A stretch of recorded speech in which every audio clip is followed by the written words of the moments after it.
Hi everyone, welcome to our channel. ఈరోజు గుత్తి వంకాయ masala curry ఎలా చేయాలో చూసేద్దాము. ఒకసారి ఇలా ట్రై చేసి చూడండి. చాలా ఎమ్మీగా ఉంటుంది, టేస్ట్ కూడా అసలు సూపర్ ఉంటుంది. మనం వైట్ రైస్లోకి కానీ, బగారా రైస్లోకి కానీ, చపాతీలోకి కానీ తీసుకోవచ్చు.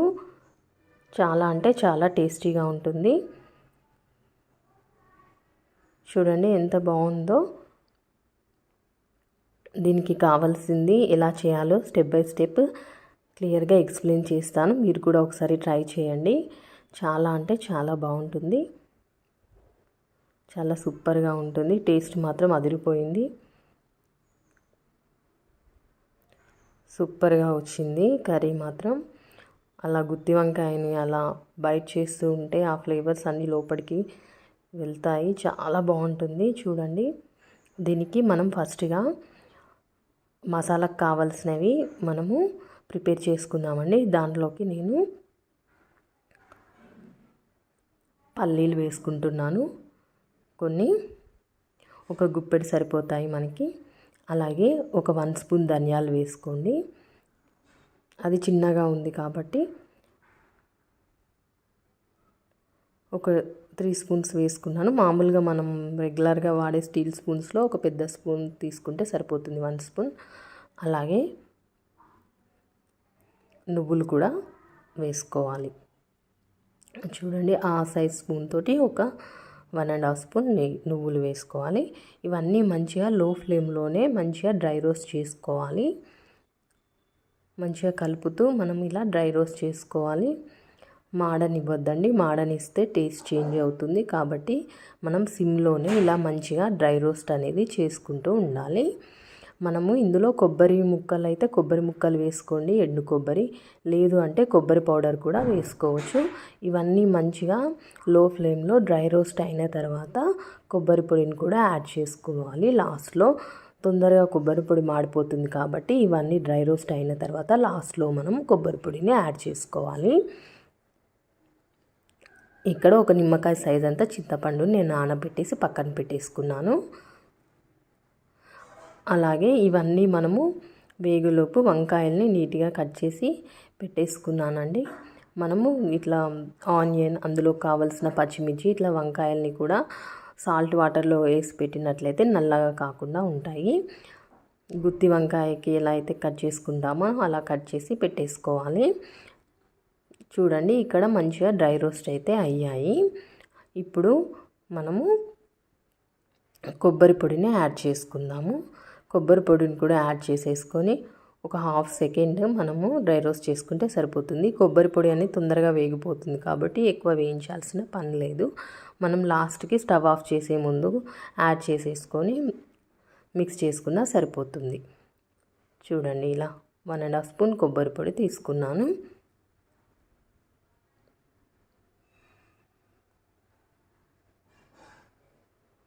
చూడండి, ఇక్కడ అంతా మంచిగా అయితే వేగిపోయాయి. ఇప్పుడు మనము దీన్ని పౌడర్ చేసుకోవాలి. మిక్సీలో వేసేసుకొని ఇది వేయించినవన్నీ ఫస్ట్ అయితే మనం డ్రై రోస్ట్ అయితే చేసుకోవాలి. డ్రై రోస్ట్ చేసుకున్న ఈ పౌడర్లోనే మనము టమాటోస్ చూడండి ఇలా మంచిగా నీట్గా కట్ చేసి పెట్టుకున్నాను. ఇవి ఒక 1/2 kg అవుతాయండి వంకాయలు. మనం చెప్పిన ప్రాసెస్ ఒక 1/2 kg వంకాయలకి. మీరు ఇంకా ఎక్కువ చేసుకుంటుందంటే డబుల్ చేసుకుంటే సరిపోతుంది క్వాంటిటీస్ అన్నీ. పక్కన ఏదైనా సౌండ్ వస్తే ఇగ్నోర్ చేసేయండి. చూడండి, ఇక్కడ అవి మనం డ్రై రోస్ట్ చేసినవన్నీ ఒకసారి మిక్సీ చేసేసుకొని అందులోనే మనము ఇప్పుడు కట్ చేసి పెట్టుకున్న టమాటోస్, ఆనియన్ కూడా వేసి మళ్ళీ ఒకసారి పేస్ట్ లాగా చేసుకోవాలండి. చూడండి, ఇక్కడ మనం ముందుగా కట్ చేసి పెట్టుకున్న ఆనియన్స్ అలాగే టమాటోస్ కూడా యాడ్ చేసేసి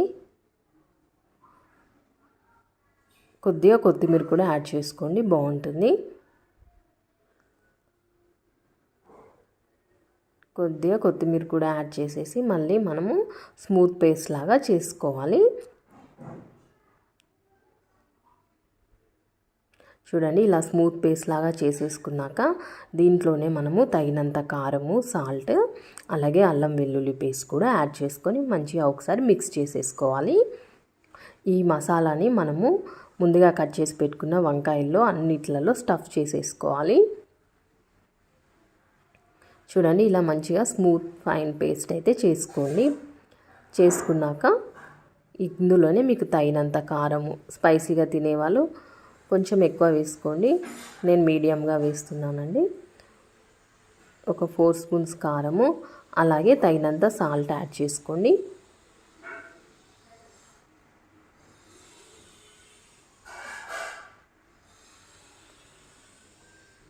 అలాగే కొద్దిగా అల్లం వెల్లుల్లి పేస్ట్ని కూడా యాడ్ చేసుకోండి. ఇప్పుడు అంతా ఒకసారి మంచిగా స్పూన్ తోటి మిక్స్ చేసేసుకోవాలి.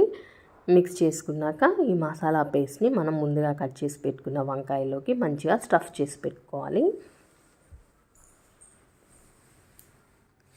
చూడండి ఇట్లా 4 మధ్యలో కట్ చేసేసుకొని మంచిగా వంకాయల్లో మనం ఇప్పుడు ఫైన్ పేస్ట్ ఉంటుంది కదా, అది ఒక్కొక్కటిగా ఇలా పెడుతూ స్టఫ్ చేసేసుకోండి వంకాయల్లో.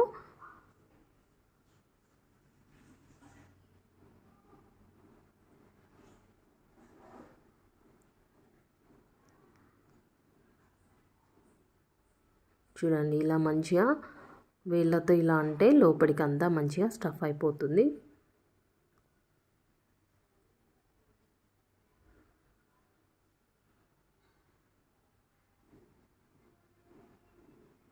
ఇలా వంకాయలన్నీ స్టఫ్ చేసుకున్నాక మనం ఏదైతే డ్రై రోస్ట్ చేసామో అందులోనే మనము ఒక 2 స్పూన్స్ ఆయిల్ అయితే తీసుకున్నాను. ఆయిల్ వేడైన తర్వాత కొద్దిగా జీలకర్ర, ఆవాలు, బగారాకు, అలాగే దాల్చిన చెక్క, లవంగము, ఒక యాలకు వేసుకున్నానండి.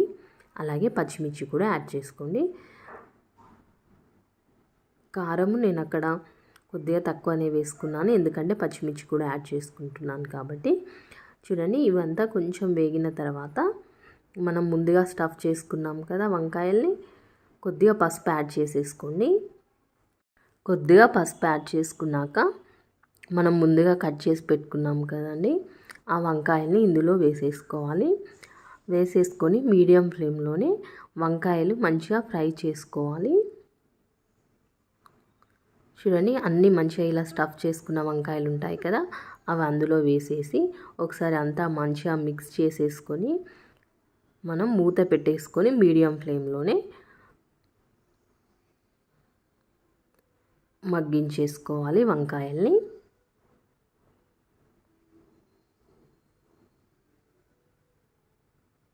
చూడండి వంకాయలు అయితే చాలా ఫ్రెష్గా ఉన్నాయి. చాలా ఫ్రెష్గా ఉంటే వెజిటేబుల్స్ కర్రీ కూడా ఇంకా టేస్ట్ అనేది ఎన్హాన్స్ అవుతుంది. కాబట్టి ఫ్రెష్ వెజిటేబుల్స్ తెచ్చుకోవడానికి ట్రై చేయాలి మనము. చూడండి ఇలా అంతా మంచిగా మిక్స్ చేసేసుకొని కొద్దిగా ఇలా మనకి చూడండి కొద్దిగా ఆయిల్లో ఇలా మగ్గాలి వంకాయలు అనేవి. అప్పుడే మనకి అందులో పెట్టిన మసాలా అనేది ఆయిల్లో మంచిగా ఫ్రై అయ్యి టేస్ట్ అనేది చాలా బాగా ఉంటుంది.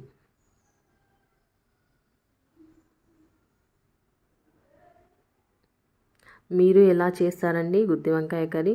మీలో ఎవరైనా ఈ విధంగా చేస్తారా, లేదా ఇంకా వేరే ఏదైనా ప్రాసెస్లో చేస్తారా? నా కామెంట్ సెక్షన్లో షేర్ చేసుకోండి. ఒకవేళ ఈ ప్రాసెస్ తెలియనట్లయితే మీరు ఒకసారి ట్రై చేయండి. ట్రై చేసి మీకు ఎలా వచ్చిందో నా కామెంట్ సెక్షన్లో షేర్ చేసుకోండి. చాలా అంటే చాలా యమ్మీగా ఉంటుందండి కర్రీ మాత్రం, టేస్ట్ సూపర్ ఉంటుంది.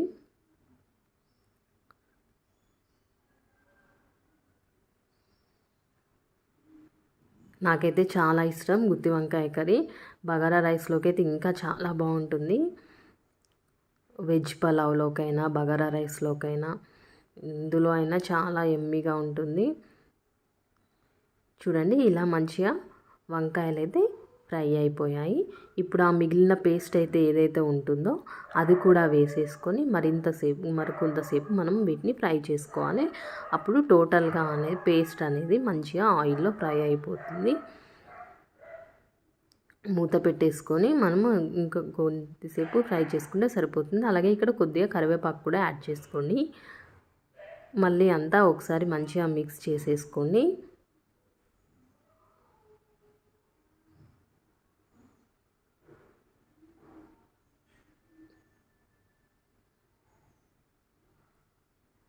మూత పెట్టుకుందామండి. పెట్టేసుకొని ఒక 10 మినిట్స్ మనము మగ్గించేసుకుంటే సరిపోతుంది. మగ్గిన తర్వాత మనము చింతపండు చూడండి, ఇక్కడ పక్కన నుండి మనకు ఆయిల్ అనేది సెపరేట్ అవుతూ ఉంటుంది. ఆ స్టేజ్లో మనము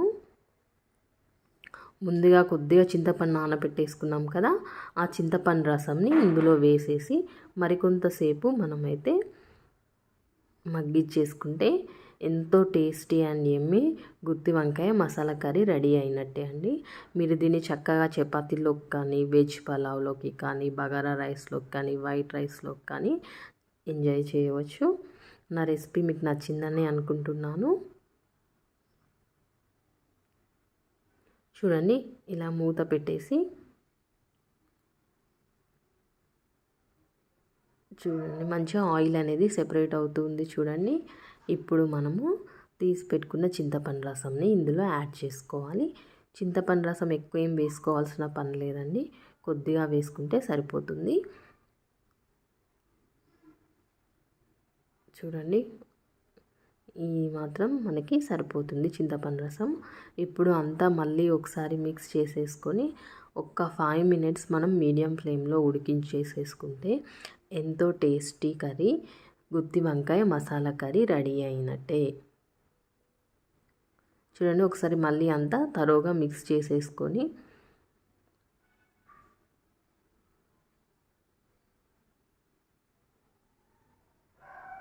మీకు కొంచెం లూజ్గా కావాలి అని అనుకుంటే మీ కన్సిస్టెన్సీని చూసుకొని అడ్జస్ట్ చేసుకోండి, సరిపోతుంది. దగ్గరికి కావాలంటే ఇంకొంతసేపు దగ్గరికి మగ్గించుకుంటే సరిపోతుంది. మీకు ఎంత కన్సిస్టెన్సీ కావాలో అంత కన్సిస్టెన్సీ చూసుకొని అడ్జస్ట్ చేసుకుంటే సరిపోతుంది. కావాలంటే కొంత వాటర్ కూడా యాడ్ చేసుకోవచ్చు అండి, బట్ నేను ఇక్కడ ఏం వాటర్ యాడ్ చేయట్లేదు. మూత పెట్టేసి మరి ఒక్క 2 మినిట్స్ మనం మగ్గించేసేసుకుంటే ఎంతో టేస్టీగా ఉండే గుత్తి వంకాయ మసాలా కర్రీ అయిపోయినట్టే. చూడండి, ఇక్కడ మంచిగా ఆయిల్ అనేది సెపరేట్ అవుతుంది. ఈ స్టేజ్లో మనము ఆఫ్ చేసుకుంటే సరిపోతుంది. కొద్దిగా కొత్తిమీరతో పైన గార్నిష్ చేసేసుకొని మీకు ఇంకా ఇక్కడనే సాల్ట్ కూడా చెక్ చేసుకోండి. నాకు కొద్దిగా తక్కువైనట్టు అనిపించింది, అందుకే నేను సాల్ట్ యాడ్ చేశాను. సాల్ట్ ఒకసారి చెక్ చేసుకొని సాల్ట్ కూడా అడ్జస్ట్ చేసుకోండి. చూడండి, ఇలా పైనుండి కొత్తిమీర వేసేసుకొని స్టవ్ ఆఫ్ చేసేసుకుంటే ఎంతో టేస్టీ యమ్మీ గుత్తి వంకాయ మసాలా కర్రీ. మీరు కూడా ట్రై చేయండి. ట్రై చేసి ఎలా వచ్చిందో నాకు కామెంట్ సెక్షన్లో షేర్ చేయండి. చూడండి, చాలా సింపుల్గా ఈజీగా చేసేసుకోవచ్చు.